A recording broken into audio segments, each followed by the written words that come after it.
there's still a million more things you can do to be extra when it comes to these lever arms.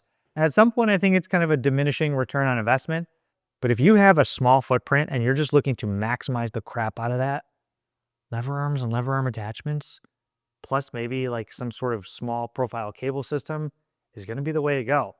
Couple different ways I've seen people go nuts with, I like lever arms, but the loading curve or something doesn't ever feel right to me. That's where I've purchased these surplus strength stealth spotters so that you can use them as spotter arms, yes, but you can also mount them onto your lever arm, grab another weight horn, multiple weight loading horn points, so that you can bias the strength curve exactly how you want. So if you want to start a movement from, let's say here, in some sort of rowing fashion, we could bias the top end of the movement with weights like this, which means from the start, it's going to be a lot harder.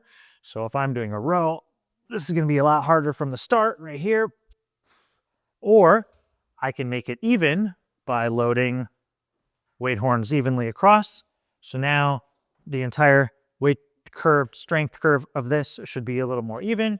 Or if for whatever reason you want just the end of the range of motion, so once this starts to come out a little bit more to gravity, you want the end to be a little bit harder, that's what you do. So there's not as much resistance here at the bottom, a lot at the top.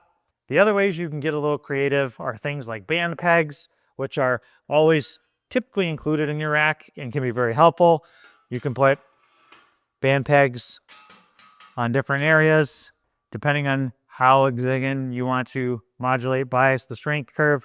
I've seen people, and I've actually even used them on the inverse for pull downs, because pulling movements are hard because it doesn't really work due to gravity and the lever arms. When the lever arms are starting up and you want to pull down, gravity only goes down. So you can't really do pull downs with the lever arms with plates. So you can do things like band pegs, which are always pretty easy to load bands and modulate the resistance how you would like. Or if you want to get super fancy, that's where things like the Vultras come into play. Some sort of standing chest press, very similar to like Dynabody or others that you've seen where your back is supported and you're pressing almost in like the lower decline fashion. They feel fantastic. I've done things like mounting these above and doing the hammer strength style pull down